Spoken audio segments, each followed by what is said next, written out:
Tiger had it all back then. Technical, psychological. Ernie Els once told me that his own father asked him, "Why don't you stand up to that man?" And Ernie replied, "You have no idea what we are dealing with."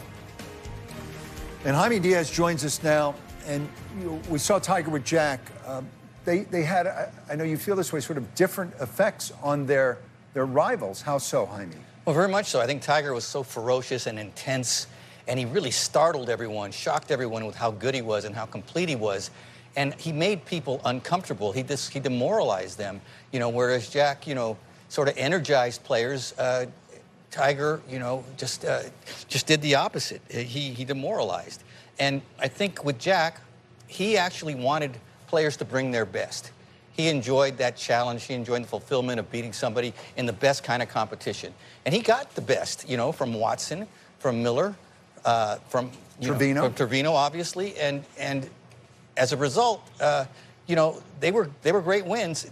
Jack also did not try to step on the neck and run up the score, so to speak, and keep his foot on the gas. When the victory was in hand, he played conservatively. He secured the victory.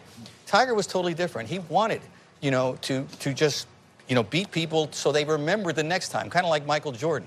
And, those scores of 15, stroke victories and 12 at Augusta, part of that was the intention of all that.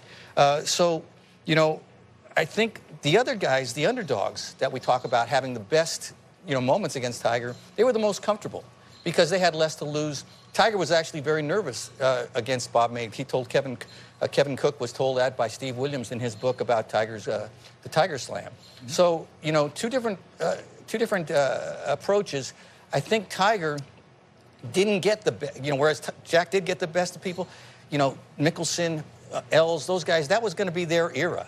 And Tiger stole it from him. And in the process, I think, really set him back, really demoralized them for a moment. Phil did sort of recover more quickly and was resilient. Ernie, it really hurt him. And, he's talked about that. Bob May probably in the end gave Tiger the best showdown he ever had.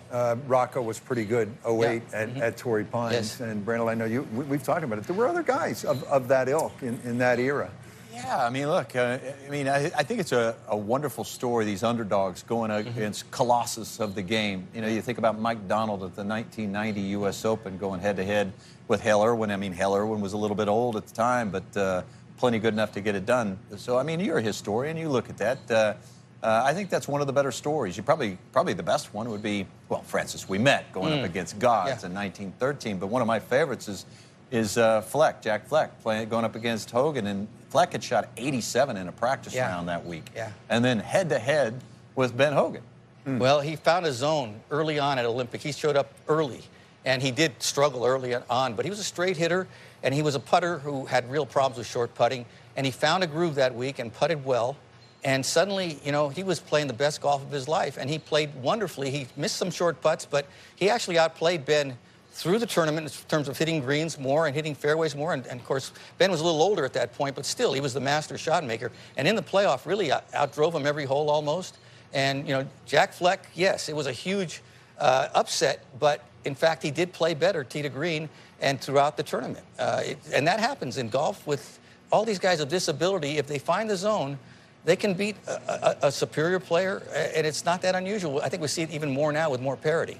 Would it be fair to say, you've studied all of these head-to-heads, the underdog against the favourite, Jaime, would it be fair to say that the favourite had the most support in the crowd?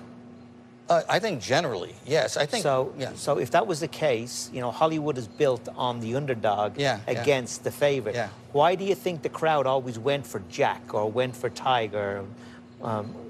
In those scenarios, why do you think they went cheering for the underdog more? I guess I apply it to how I feel.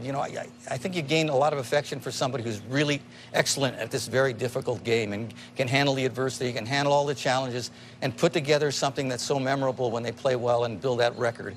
And I think you want to see that record sort of stay unsullied.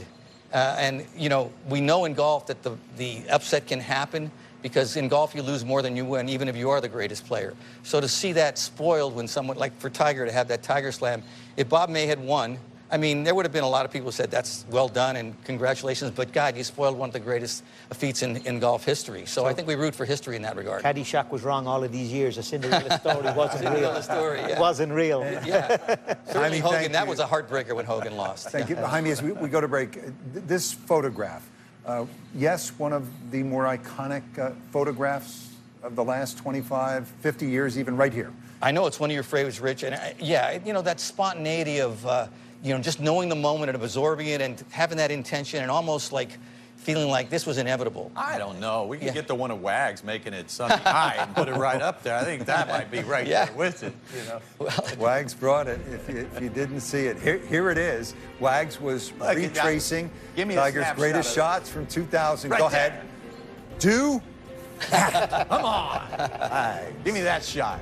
Wags thinks he's the greatest putter in the world to this day. Come on. And it was one of the greatest. Wags.